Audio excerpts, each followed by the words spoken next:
Hello जय हिंद साथियों, स्वागत है आप सभी का यूट्यूब चैनल पे। आज हम पढ़ने वाले हैं ITS second year electrician theory का पेपर, जो कि आज की डेट में पेपर हुआ है। उसका आंसर की मैं लेके आया हूं और सभी क्वेश्चन को आपको क्रम वाइज बताने वाला हूं। तो वीडियो को कंप्लीट देखिएगा और चैनल पे नए होंगे तो चैनल को भी सब्सक्राइब कर दीजिएगा। ये जो क्वेश्चन बनाया गया आईटीआई छात्रों के कहने पर बनाया गया। जो छात्र आज की डेट में एग्जाम देने गए थे सभी लोग बताए कि सर इस तरह के क्वेश्चन पूछे जा रहे हैं, उसी के अनुसार ये आपका क्वेश्चन बनाया गया है। और यदि आप पीडीएफ प्राप्त करना चाहते हैं तो इस वीडियो के डिस्क्रिप्शन में मैंने पीडीएफ का भी लिंक दे रखा है। आप जाकर जितने भी क्वेश्चन इस समय पूछे जा रहे हैं सभी का आपको पीडीएफ मिल जाएगा। तो चलिए आज क्वेश्चन स्टार्ट करते हैं। इसमें क्वेश्चन पूछा गया था कि ट्रांसमिशन लाइन में निम्न में से कौन सी तारें प्रयोग की जाती है। साथियों, ट्रांसमिशन लाइन में SCSR तारें प्रयोग की जाती है, जो कि ऑप्शन में यहाँ पर डी ऑप्शन दिया गया है। तो हम क्वेश्चन के अनुसार option number D correct answer मारेंगे। अगले क्वेश्चन पे आते हैं, जिसमें यहाँ पर पूछा गया कि टरबाइन मुख्यतः कितने प्रकार के होते हैं। साथियों, टरबाइन जो होता है केवल 2 प्रकार का होता है। बाकी आपको कंफ्यूजन के लिए 3, 4 और दे दिया गया, लेकिन 2 इसका सही हो जाता है। ये ऑप्शन हम करेक्ट आंसर मारेंगे। अगले क्वेश्चन पे हम आते हैं क्वेश्चन नंबर 23 पे, जिसमें पूछा गया है कि टावरों का प्रयोग अधिकतर खाली स्थान में होता है। मतलब टावरों का जो प्रयोग होता है कहाँ पर किया जाता है, ट्रांसमिशन में या डिस्ट्रीब्यूशन में या टेलीफोन में या स्ट्रीट लाइट में। तो साथियों यहाँ पर आपका सही हो जाता है ऑप्शन नंबर ए ट्रांसमिशन में। ये ऑप्शन हम क्वेश्चन के अनुसार करेक्ट आंसर मारेंगे। आइए क्वेश्चन नंबर आते हैं 24 पे, जिसमें पूछा जा रहा है कि डेड सिरों पर खाली स्थान इंसुलेटर प्रयोग किए जाते हैं। मतलब किस टाइप के इंसुलेटर प्रयोग किए जाते हैं, पिन टाइप इंसुलेटर या साइकिल टाइप इंसुलेटर या एक टाइप इंसुलेटर या सस्पेंशन टाइप इंसुलेटर। तो साथियों वहां पर प्रयोग किया जाता है साइकिल टाइप इंसुलेटर, जो कि ये जो क्वेश्चन था कल भी पूछा गया था। तो जो लोग कल की वीडियो नहीं देखे जाकर चैनल पर अपलोड है, वहाँ पर आपको डेट भी देखने को मिल जाएगा, तो वहाँ से आप जाकर देख सकते हैं। तो ये आपका बी ऑप्शन क्वेश्चन के अनुसार करेक्ट आंसर हो जाता है। आगे बढ़ते हैं क्वेश्चन नंबर 25 पे, जिसमें पूछा जा रहा है कि रेलवे क्रॉसिंग पर कौन सी ग्राइंडिंग की जाती है। रेलवे क्रॉसिंग पर कौन सी ग्राइंडिंग की जाती है। तो साथ ही इस पे की जाती है बीट टाइप की। किस टाइप की? बीट टाइप की जाती है। थोड़ा सा ये अलग हटके था, लेकिन ये आपका सिलेबस में ही था, क्योंकि सिलेबस में इसके बारे में पूरी जानकारी दी गई है।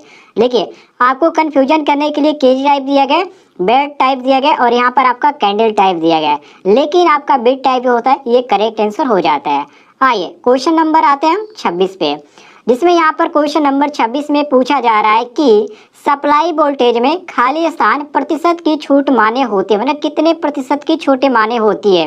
ये ज़्यादातर इंटरव्यू में क्वेश्चन पूछे जाते हैं।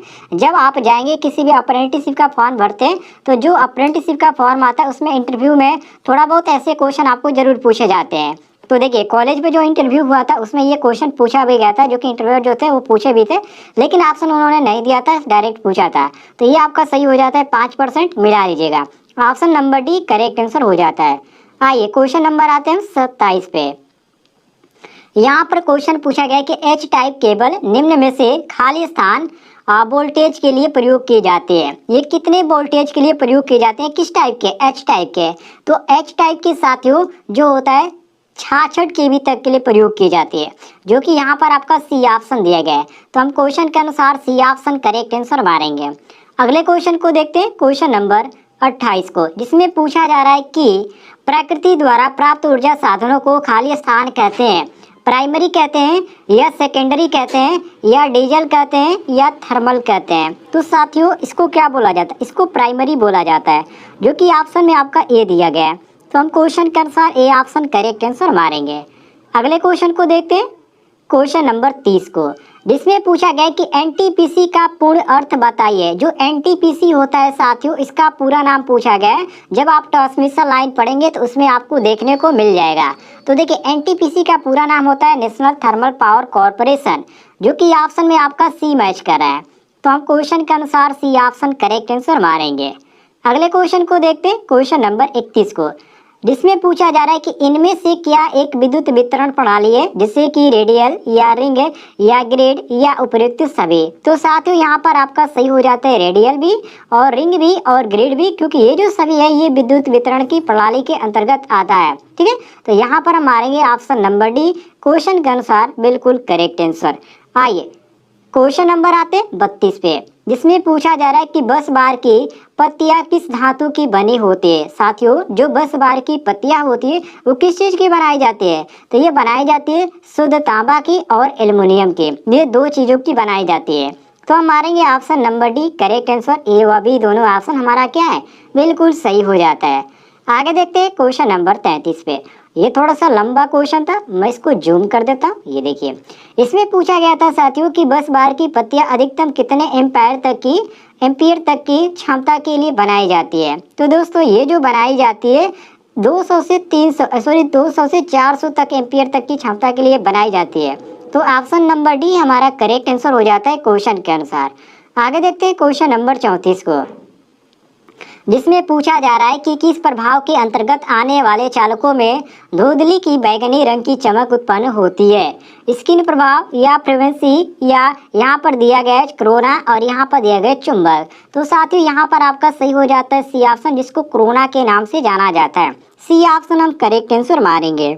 आगे बढ़ते हैं क्वेश्चन नंबर 35 पे, जिसमें पूछा जा रहा है यहाँ पर कि आर्मरिंग केबल में किससे सुरक्षा दी जाती है? नमी के, या धूप से, या यांत्रिक चोट के बचाव के लिए, या पानी से? तो दोस्तों, आर्मरिंग केबल में जो सुरक्षा प्रदान की जाती है वो यांत्रिक चोट के लिए सुरक्षा प्रदान की जाती है। तो option number C correct answer हमारा हो जाता है।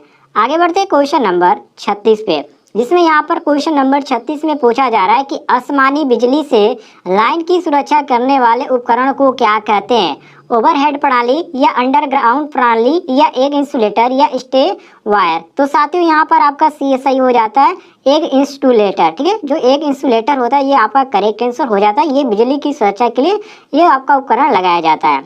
आगे बढ़ते हैं क्वेश्चन नंबर 37 पे। इसमें पूछा जा रहा है क्वेश्चन नंबर 37 में कि जब किसी प्रतिरोधक तार में विद्युत धारा प्रवाहित की जाती है उस तार क्या उत्पन्न होता है? मतलब उस समय उस तार के द्वारा क्या उत्पन्न होता है? विद्युत, या उष्मा, या बिट्स, या टर्मिनल? तो साथियों, यहाँ पर आपका सही हो जाता है ऑप्शन नंबर बी, जिसको उष्मा के नाम से जाना जाता है। तो बी ऑप्शन हम करेक्ट आंसर मारेंगे। आगे देखते हैं क्वेश्चन नंबर 38 को। इसमें पूछा जा रहा है कि विद्युत हीटर प्लेट की तापमान सहने की क्षमता कितनी होती है? ये भी आपका मोस्ट इम्पोर्टेंट है। इसका जो होता है 1300 अंश सेल्सियस होता है। ठीक है, जो कि यहाँ पर आपका सी ऑप्शन दिया गया है। तो हम क्वेश्चन के अनुसार सी ऑप्शन करेक्ट आंसर मारेंगे। आगे बढ़ते हैं क्वेश्चन नंबर 39 पे। ये काफ़ी इजी क्वेश्चन था, सभी को आसानी से पता होगा कि विद्युत जो हीटर होता है, अर्थात हम कह सकते हैं कि हीटिंग प्लेट की जो यहाँ पर होता है वो किस किस की बनी होती है? जो हीटिंग प्लेट होती है। तो देखिए, हीटिंग प्लेट जो बनाई जाती है नाइक्रोम की बनाई जाती है। ठीक है, बहुत ईजी है, इससे आप छोड़कर कोई और ऑप्शन मार ही नहीं सकते। जितने भी छात्र गए थे सभी लोग ए ऑप्शन ही मारेंगे। तो ए ऑप्शन करेक्ट हो जाता है। आइए क्वेश्चन नंबर 40 को देखते हैं। इसमें पूछा गया था कि विद्युत प्रेस की बेस प्लेट किस धातु की बनी होती है? तो ये बनाई जाती है माइल्ड स्टील की। तो हम सी ऑप्शन करेक्ट आंसर मारेंगे। उम्मीद है आपको जानकारी पसंद आई होगी। पसंद आई तो वीडियो पर लाइक कीजिएगा, और चैनल पे नए होंगे तो चैनल को सब्सक्राइब कीजिएगा, और पीडीएफ का लिंक आपको इस वीडियो के डिस्क्रिप्शन में मिल जाएगा।